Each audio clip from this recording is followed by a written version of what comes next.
Hello and welcome to DUI's November 2023 surprise ticket video. This one actually came as a bit of a surprise to me. I was not expecting a ticket until December, but it's a welcome one for sure. As always, I'll go over the new units added to the ticket, as well as some units that have gotten uncapped since the last time. I'll also go over units for the upcoming Water Guild War, as well as some permanent units which are good for the endgame Revans and Hexachromatic Hierarch raids. As a quick reminder, I'm using Tier Maker to just visually separate the characters into different categories. It's not a tier list. So, some housekeeping. You can purchase this ticket until 6:59 PM November 30th. This means that November Legend will be out before this Suptix expires. Now, that banner is significant as it's the last banner from which you can spark Makura, and it will have new holiday seasonal characters as well. If you're ticketing a unit not for Water Guild War, perhaps wait until the end of the month. I know it will be painful waiting, but trust me, it'll be even worse if you pull the unit that you just ticketed. As always, the Primals, Dragons, and Echo Summons are solid Tix choices, but heavily depend on your situation, so I'm not going to mention them here. Anyways, there's a lot of things to cover, so let's get right into the units. First up, Meg and Mari. My assessment of this unit hasn't really changed since my first impressions, and I still haven't seen this character being utilized too much. If you want a bit more detail about the unit, check out the card in the top right, but to summarize, she's a full auto unit that provides some debuffs. She'll be useful for early game players with weaker grids as she has ways to boost her own damage output. Overall, she unfortunately doesn't provide too much, so I'll put her in this category up here. Nothing notable. Next up, we have Ragazzo. Ragazzo is turning out to be a pretty decent unit. We will definitely see him be used in Fire Guild War, both for OTK and short burst rotations, and even some full autos. For 0-button auto attack OTKs, he's only behind Yukata Neza in terms of damage, and for rotations where he clicks his buttons, he provides a lot of damage for the short duration he's up for. With everything he brings to the table, I'll definitely be putting him in a new category here, which I will call solid. Next, we have Paris. Paris is a bit of a weird unit. He mostly functions as a dodge tank and is definitely better for longer raids. However, the main reason why this character has a weird niche is due to his first passive, Count's Dignity. If you are able to tune your team's HP to be equal, Paris will actually substitute for all of them, which can result in some wacky things. I'll leave a video below in the description where you can see this interaction come into play.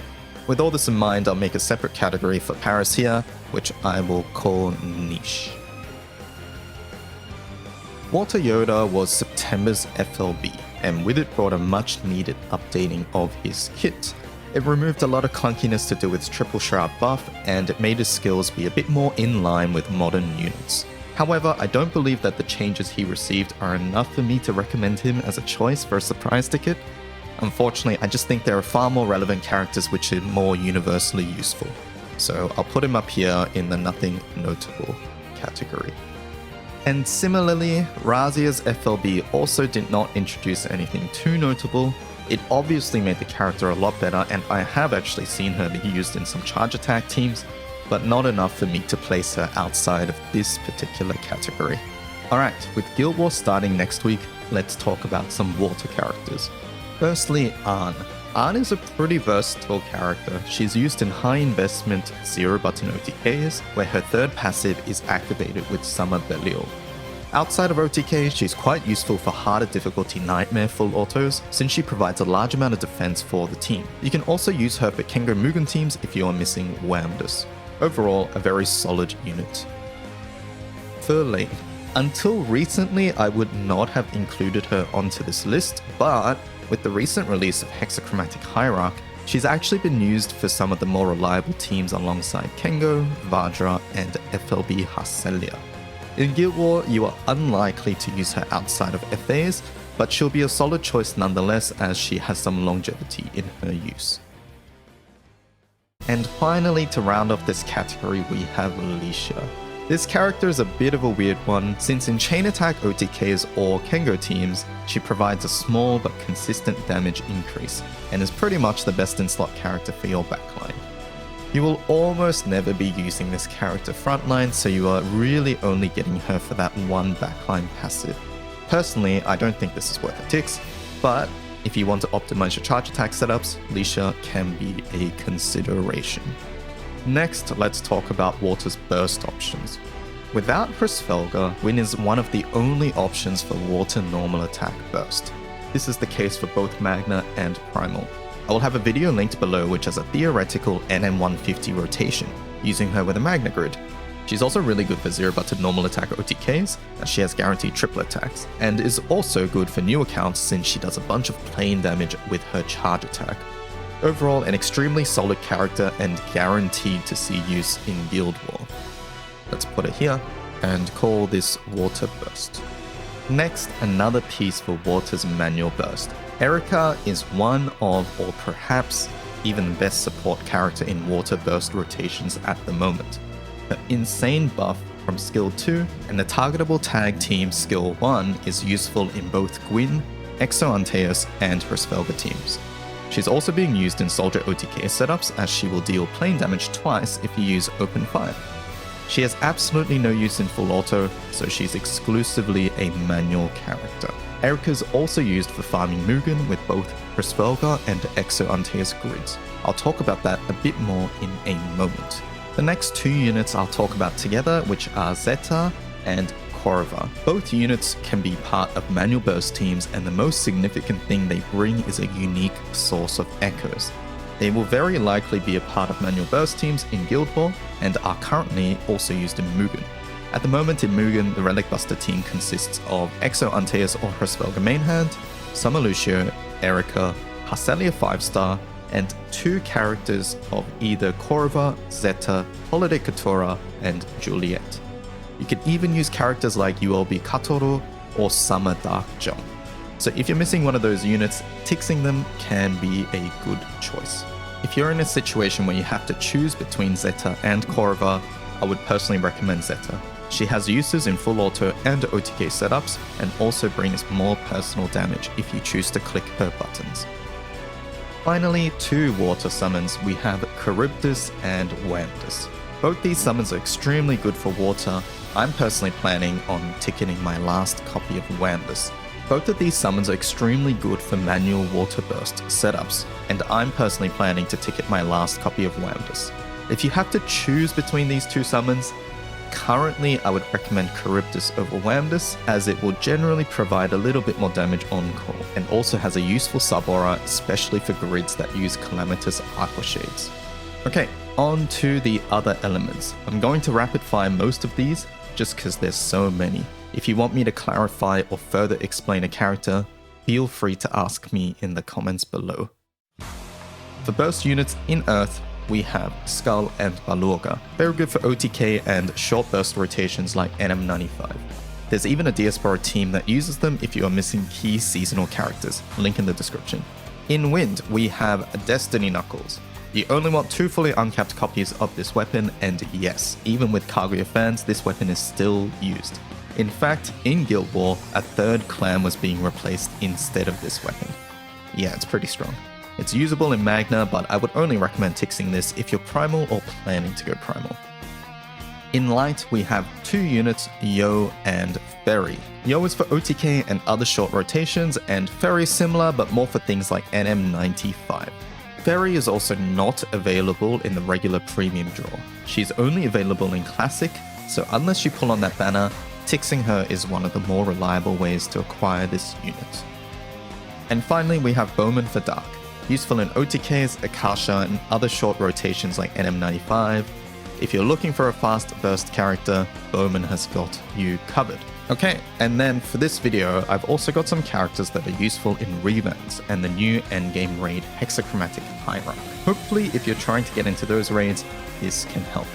Before I talk about the new units, however, do note that on November 28th, they will make, quote, adjustments to some Revans raid mechanics that result in party wipes, end quote.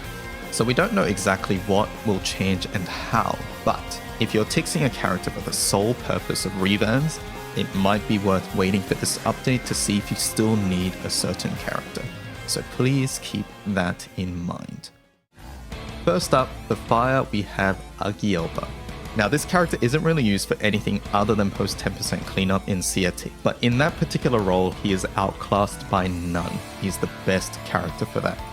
And at the moment, CRT rates tend to stall as less people move below 10%, so if you've encountered that situation, perhaps you can consider him. Once again, he is only useful for sub 10% in CRT and nothing really else. Agielba is also only available on Classic Draw, so that can be an additional thing to consider.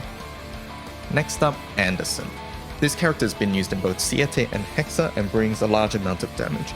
As far as I know, he isn't part of the best setups for both raids, but a solid alternative nonetheless. In CRT, he can even fill in Wilnas's slot for an approximate 7 to 8 turn-ish rotation.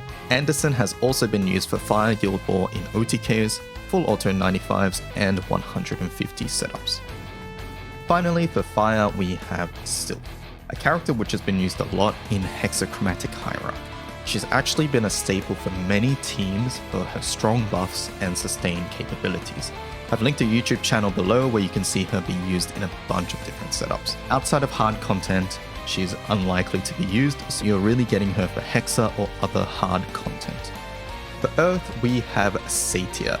Although she wasn't used for Hexa as much, she is useful for nearly all other forms of content in the game. For any sort of full auto or Kengo teams, she has you covered. Currently, you can also use her for your Diaspora host setup to help you hit Gamma 100 with relatively no issues. In a similar vein, we have Arulumaya.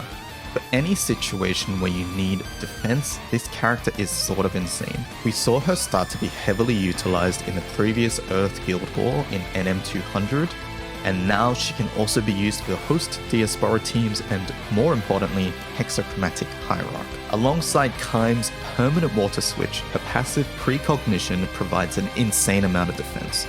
And pretty much all of her other skills also provide something very useful and relevant. To top it off, this character is exclusive to the Classic Draw, so if you want to get her, surprise ticketing is one of the better options. Moving on to Wind, most of Wind's good characters for HL raids are either limited or farmable, like CRT and Neo, but Friday, I think, deserves a mention. She's used for Siegfried setups, you guessed it, on Friday. She provides a lot of damage. If you've ever wondered why Sieg moves quicker on Fridays, yeah, it's because of this character. I've also been told that she's not bad on the other days as well, but perhaps has some better alternatives. She's also useful for Guild War OTK, and this year she was part of the best NM90 team as well. For Light, we have Baotorda, a character who should only be considered if you don't have Grand Vera. Currently, you use Vera or Baotorda mostly to sacrifice someone to the 90% trigger in Agastya. Since Agastya nullifies 1-turn duration buffs, Baotorda's substitute being a 3-turn duration means that it is one of the unique ones that work in this particular raid. Again, you do not need this character if you have Vera, but if you want to farm Agastya and you need to sacrifice somebody, currently Baotorda is one of your other options. Next, we have Mishra. Mishra is a character that's been used for a decent amount of Hexa teams. She is essentially used for her very strong permanent buffs on her skill 1 and skill 2, and is then quickly sacrificed to bring in another unit. She helps with consistency, especially if the dreaded Fadil and Luo are phase 1. And for the final character, we have Tikoh, who valiantly supports the team by providing an extra blue potion. Other than that, she's not really used at all. In Revans and Hexa, if you are using her outside of Light, she can be a useful sacrifice character, as most of those raids have a trigger that will knock out of Ellie allies. And before we finish, one final thing to mention, Lion Khan Claw. Straight off the bat, I don't think tixing this weapon is worth it unless A, you're a Light main, B, planning to farm Agastya a lot, and C, you really don't want to bar your Harmonia or use it main hand for some reason. If those things don't apply to you, you can skip this weapon. But for those of you wanting to optimize your Agastya experience, this weapon alongside Runeslayer is basically a better version of the Rising Force setup. And just FYI, the weapon does not need to be barred. Okay, and I think that about covers it. As always, thank you so much for watching, and hopefully this video helped you consider your options. I wish you guys the best of luck in the upcoming Guild War, and if you have any questions about setups or grids, check out the Advanced Grids page on the wiki, link in the description, or you can come by the Twitch stream and ask. Yesterday I dropped a video on my thoughts about the new Flash units, so check that video out if you want. Anyways, that's it from me. Thanks for watching, and I'll see you guys next time. Bye bye.